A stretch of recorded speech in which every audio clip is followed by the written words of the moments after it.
మీ యొక్క friends and ఫ్యామిలీస్‌లో ఎవరైనా సరే డ్వాక్రా మహిళలుంటే వాళ్ళకి గూడా ఈ వీడియోని షేర్ చేయండి. రాష్ట్ర వ్యాప్తంగా ఉన్నటువంటి డ్వాక్రా మహిళలకు సంబంధించిన ఏ చిన్న అప్డేట్ వచ్చినా సరే మిస్ కాకుండా ఎప్పటికప్పుడు నేను మీకు వీడియో చేసి తెలియచేస్తాను. ఇక లేట్ చేయకుండా మనం టాపిక్‌ని స్టార్ట్ చేద్దాం.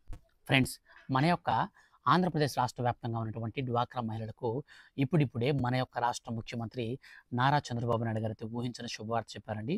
ముఖ్యంగా ఎస్టీలు, ఆదివాసీలు, ఎస్సీలు అలాగే చేనేత సంబంధించినటువంటి ఎవరైతే వృత్తులు వారు ఉంటారో, సో ఆ యొక్క కులాలకు సంబంధించినటువంటి షెడ్యూల్డ్ కులాలకు సంబంధించిన వారు ఉంటారో వాళ్ళందరికీ కూడా డ్వాక్రా మహిళలు ఎవరైతే ఉన్నారో వాళ్ళకి ఊహించని గుడ్ న్యూస్ అయితే వచ్చింది. సో దానికి సంబంధించినటువంటి నోటిఫికేషన్ కూడా రావడం జరిగింది. దాన్ని మనం క్లారిటీగా చదివి క్లారిటీగా తెలుసుకుందాం. ఇక మనం క్లారిటీగా చూసుకుంటే ఏపీలోని డ్వాక్రా మహిళలకు తీపి కబురు 35,000 నుంచి ₹1,00,000 పెంచే ఆలోచన మంత్రి పార్థసారథి అని చెప్పేసి కీలక ప్రకటన చేసినట్లుగా అప్డేట్ వచ్చిందనమాట. సో దీనికి సంబంధించినటువంటి కంప్లీట్ ఇన్ఫర్మేషన్ కనుక మనం క్లారిటీగా చూసుకుంటే వచ్చే 5 ఏళ్లలో అర్హత ఉన్నటువంటి ప్రతి ఒక్క పేదవాడికి శాశ్వత గృహ వసతి అయితే కల్పిస్తామని చెప్పారు. అలాగే గృహ నిర్మాణ శాఖ మంత్రి కొలుసు పార్థసారథి అయితే ప్రకటించారు. PMAY అంటే ప్రధానమంత్రి ఆవాస్ యోజన 2.0 పథకం కింద కేంద్ర ప్రభుత్వం నుంచి 5 లక్షల ఇళ్ళు రాష్ట్రానికి మంజూరు అయ్యేలా చూస్తామని చెప్పారు. ఈ పథకం కింద అర్హుల ఎంపిక కోసం గ్రామీణ పట్టణ ప్రాంతాలలో సర్వే అయితే జరుగుతుందని ప్రకటించారనమాట. ఇక పట్టణ ప్రాంతాల్లో, గ్రామీణ ప్రాంతాల్లో మనకు దీనికి సంబంధించి ముఖ్యంగా చూసుకున్నట్లయితే యూనిట్ ధర ఏ విధంగా ఉంటుందంటే మనకు పట్టణ ప్రాంతాలలో వచ్చి 2.5 లక్షలుగా అయితే యూనిట్ ధరని అయితే నిర్ణయించారు. ఇక గ్రామీణ ప్రాంతాల్లో అయితే 1.20 లక్షలుగా నిర్ణయించారు. రాష్ట్ర ప్రభుత్వం ఆదివాసీ గిరిజనులకు ₹1,00,000, ఎస్టీలకు ₹75,000, ఎస్సీలకు, బీసీలకు ₹50,000 చొప్పున అదనంగా సాయం అయితే చేస్తుందని మంత్రి పార్థసారథి గారు అయితే ప్రకటించారనమాట.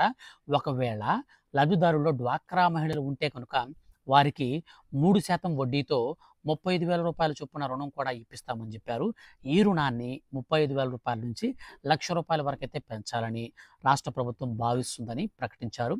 ఈ యొక్క ఏడాది చివరి వరకు PMAY 1.0 కింద పథకం గడువును కూడా అయితే పెంచడం జరిగిందండి. సో కూటమి ప్రభుత్వం వచ్చాక ఈ పథకం కింద 1.15 లక్షల ఇళ్ళు పూర్తి చేసిందన్నారు. వచ్చే ఏడాది నాటికి 7.35 లక్షల ఇళ్ళు పూర్తి చేయాలని టార్గెట్ పెట్టుకున్నట్లు తెలిపారు. ఈ ఏడాది జూన్ నాటికంతా కూడా 1,50,000 ఇళ్ళు కూడా పూర్తి చేయాలని మనకు రాష్ట్ర ప్రభుత్వం మీద టార్గెట్ పెట్టుకున్నట్లయితే వివరించారన్నమాట. గత ప్రభుత్వ హయాంలో ఇళ్ల నిర్మాణాలు అనేటివి పూర్తిగా చేయకపోవడంతో దాదాపు 2,378 కోట్ల కేంద్ర ప్రభుత్వం నుంచి నిధులు కూడా మురిగిపోయాయని మంత్రి పార్థసారథి చెప్పారన్నమాట. అలాగే గృహ నిర్మాణ నిధులు కింద దాదాపు 3,598 కోట్ల రూపాయలను మనకు మళ్లించి పేదలకు గత ప్రభుత్వం అన్యాయం చేసిందన్నారు. గత ప్రభుత్వ నిధులు సరిగా వినియోగించుకోకపోవడంతో ఇళ్లను కూడా సకాలంలో పూర్తి చేయలేకపోయామని ప్రకటించారు. అదేవిధంగా గత ప్రభుత్వం తప్పులు చేసి కూటమి ప్రభుత్వంపై విమర్శలు చేయడం విడ్డూరంగా ఉందన్నారు. ఈ విషయాన్ని ప్రతి వారు కూడా గమనించాలని, మరోవైపు త్వరలోనే రాష్ట్ర వ్యాప్తంగా టిడ్కో ఇళ్లను కూడా లబ్ధిదారులకు పంపిణీ చేసేలా కూటమి ప్రభుత్వం భావిస్తుందని ప్రకటించారు. సో ఏం లేదండి. సో ఈ నోటిఫికేషన్ అంతా కూడా మనకి ఏంది జరిగిందంటే క్లారిటీగా ఒక 2-3 ముక్కల్లో అయితే మీకు ఎక్స్ప్లెయిన్ చేస్తాను చూడొచ్చు. సో అసలు విషయం ఏంటంటే మనకు ప్రధానమంత్రి ఆవాస్ యోజన పథకం ఉందన్నమాట. సో మనకు పట్టణ ప్రాంతాల్లో అయితే టిడ్కో ఇళ్ళు అయితే నిర్మిస్తారు. సో పల్లెటూరులో అయితే మనకు నార్మల్గా ఒక ల్యాండ్ ఇచ్చి ల్యాండ్లో మనకు ల్యాండ్ ఉంటుంది కదా, గవర్నమెంట్ ద్వారా లేదంటే మన తాత ముత్తాతల ల్యాండ్ ఏదో ఉంటుంది కదా. సో అట్లా ఉన్నప్పుడు మనం ఇల్లు కట్టుకోవడానికి అయితే మనం స్టార్ట్ చేస్తాం. రాష్ట్ర ప్రభుత్వం వచ్చేసి మనకు ఒక బడ్జెట్ అనేది కేటాయిస్తుంది. సో లాస్ట్ గవర్నమెంట్ మనకు ₹1,80,000 వరకు ఇచ్చిందనమాట. అయితే ఇప్పుడు వచ్చేసి ఈ గవర్నమెంట్ వచ్చేసి మనకు 2 లక్షల నుంచి డైరెక్ట్గా ₹3,00,000 వరకు మధ్యలో లేదా 4 నుంచి 5 లక్షల రూపాయల మధ్యలో అయితే ఇస్తామని చెప్తున్నారు. ఇంతకీ ఈ యొక్క 2 విషయాలకు సంబంధించి క్లారిటీ అయితే ఇంకా ఇవ్వలేదు.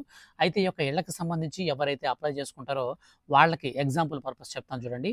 మన రాష్ట్ర ప్రభుత్వం ఒక ₹4,00,000 ఇస్తుంది అనుకోండి.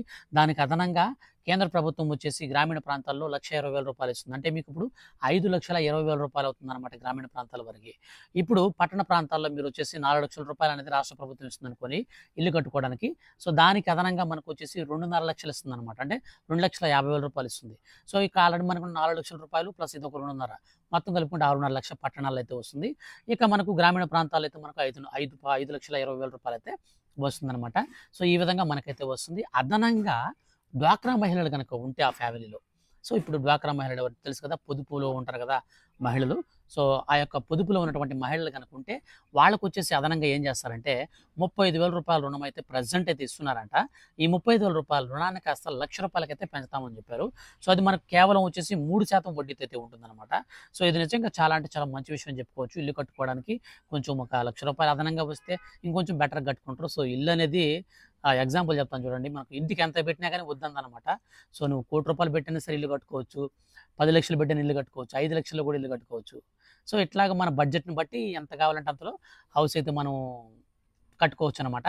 సో ఈ విధంగా మన యొక్క రాష్ట్ర వ్యాప్తంగా ఉన్నటువంటి డ్వాక్రా మహిళలకు మరింత కొంచెం వాళ్ళకు కొంచెం బయట అప్పులు చేయకుండా సింపుల్‌గా ఒక రూ. 1,00,000 లోన్ ఇస్తే ఆ లోన్‌కి 3% ఇంట్రెస్ట్ కాబట్టి రెగ్యులర్‌గా కట్టేసుకుంటారు. సో ఈజీగా ఉంటుంది. సో టోటల్‌గా మొత్తం మీద డ్వాక్రా మహిళలకైతే ఈ విధంగా తీపి కబురొచ్చింది. సో ఈ ఇల్లు కోసం అప్లై చేసుకోవాలనుకునే వాళ్ళందరూ కూడా అప్లికేషన్‌లు పెట్టుకోవడానికైతే మనకు ఆల్రెడీ ఆన్‌లైన్‌లో అప్లికేషన్‌లు అయితే రిలీజ్ చేస్తున్నారు. సో మీ దగ్గరలో ఉన్నటువంటి సచివాలయంకి మీరు వెళ్లి మీరు దానికి సంబంధించినటువంటి తగినటువంటి డాక్యుమెంట్స్ సబ్మిట్ చేస్తే మీ పేరు మీద కూడా ఇల్లు అయితే మీరు రిజిస్టర్ చేసుకోవచ్చు.